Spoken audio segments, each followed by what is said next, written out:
క్రీస్తునందు ప్రియమైనటువంటి సోదర సహోదరులకు ప్రభువైన యేసుక్రీస్తు నామములో మీకు శుభములు వందనాలు తెలియజేస్తున్నాను. దేవుడు మన జీవితాల్లో మరొక నూతన దినాన్ని, న్యూ బ్రాండ్ డే దేవుడు అనుగ్రహించారు. దేవునికి ఎన్నో స్తోత్రాలు స్తుతులు చెల్లిస్తున్నాను. ప్రియులారా, ఈ ఉదయకాల సమయంలో మీ అందరికీ కూడా very happy good morning to all of you. మీ అందరికీ కూడా చక్కటి శుభోదయం.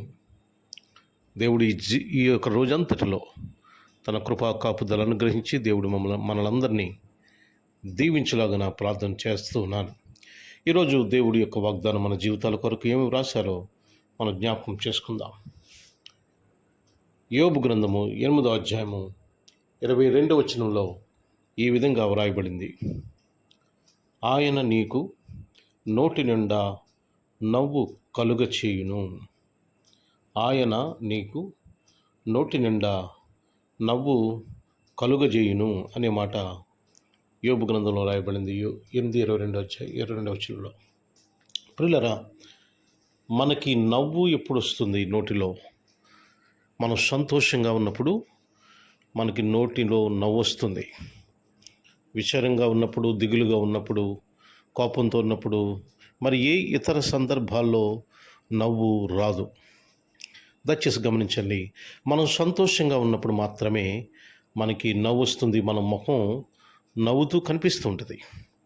కనుక దేవుని యొక్క వాగ్దానం ఈ రోజున మన జీవితాల కొరకు ఏం చెప్తున్నాడంటే, మన నోటి నిండా నవ్వు కలిగజేస్తాడట. అంటే దేవుడు మనలను సంతోషపెడతాడు అని మనకు అర్థమవుతుంది. సంతోషంగా ఉన్నప్పుడే మనకు నవ్వు వస్తుంది. ఆయన నోటి నిండా నవ్వు కలుగు చేయను అంటే దాని అర్థము మనల్ని దేవుడు సంతోషపెడతాడు.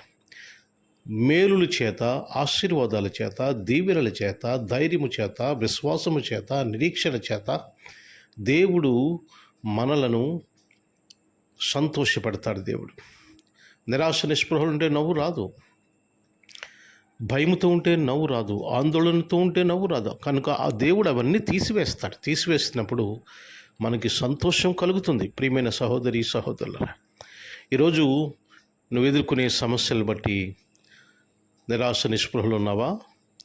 దేవుడు దాన్ని తొలగించి నీ యొక్క జీవితంలో నవ్వు కలుగు చేస్తాడు, అనగా సంతోషం కలుగు చేస్తాడు. నీ వ్యాపారంలో, నీ ఉద్యోగంలో అనేక సమస్యలు ఎదుర్కొంటున్నావేమో, దిగులు పడిపోతున్నావేమో. ప్రియమైన సోదరుడా సహోదరి, దేవుడు అవన్నీ తొలగించి దేవుడు మనలను సంతోషపెడతాడు. మర్చిపోవద్దు, దేవుని యొక్క వాగ్దానము ఎల్లప్పుడూ కూడా నెమరు వేసుకోండి, గుర్తు చేసుకోండి, దాన్ని మెడిటేట్ చేయండి. మెడిటేట్ చేసినప్పుడు దేవుడు మనలను ఆయన దీవిస్తాడు, ఆశీర్వదిస్తాడు. మన నోటి నిండా ఆయన నవ్వును కలుగు చేస్తాడు. ప్రియమైన సహోదరి సహోదరులు, గమనించండి, దేవుని యొక్క వాగ్దానము మనతో ఏం మాట్లాడుతుంది? మనలను బలపరుస్తుంది, మనలను ధైర్యపరుస్తుంది, మనల్ని సంతోషపెడుతుంది, మనలను నోటి నిండా నవ్వు కలుగు చేస్తుంది. ఈరోజు మీ యొక్క జీవితంలో, మీ యొక్క పనిలో, మీ యొక్క ప్రయాణంలో, మీ యొక్క సమస్తములో దేవుడు విజయమును చేకూర్చి మనలను సంతోషపెట్టునుగాక. ఆమేన్. ప్రార్థన చేసుకుందాం.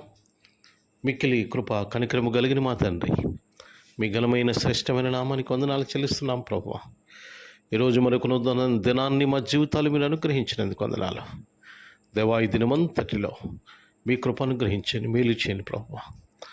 మా యొక్క సమస్యల్లో తొలగించి సంతోషమును కలుగు చేయమని ప్రభువా, మీరు ఇచ్చిన వాగ్దానము నోటి నిండా నవ్వు కలుగు చేస్తారని చెప్పారు, అనగా మమ్మల్ని సంతోషపెడతారు ప్రభువా. కనుక మీ యొక్క వాగ్దానాన్ని జ్ఞాపకం చేసుకుంటున్నాం, ధైర్యపరచబడుతున్నాం, విశ్వాసంతో నింపబడుతున్నాం ప్రభువా. మీ కృప కాపుదల అనుగ్రహించి దీవించి ఆశీర్వదించి బలపరచమని, ఈరోజు మేము చేస్తున్న పనులన్నిటిలో విజయము చేకూర్చి ప్రభువా దీవించమని, ఆశీర్వదించమని. ఎవరైతే నిరాశ నిస్పృహలు ఉన్నారో వారికి ధైర్యమును ప్రభువా, సంతోషమును కలుగు చేయమని కోరుతున్నాను. ఎవరైతే ఆందోళనలో ఉన్నారో, ఎవరైతే బాధల్లో ఉన్నారో, ఎవరైతే కష్టాల్లో ఉన్నారో, ఎవరైతే నష్టాల్లో ఉన్నారో ప్రభువా, వారందరినీ కూడా జ్ఞాపకం చేసుకొని వారి నోటి నిండా నవ్వు కలుగు చేయమని, అలాగా సంతోషాన్ని కలుగు చేయమని, బలపరచమని, దీవించమని, ఆశీర్వదించమని మీరే ఘనత, మహిమ, ప్రభావములు పొందమని ప్రభు అయిన యేసు క్రీస్తు నామం పేరిట మిక్కిలి వినయముతో అడిగి వేడుకుంటున్నాము తండ్రి. Amen, amen, amen. God bless you all. Have a good day.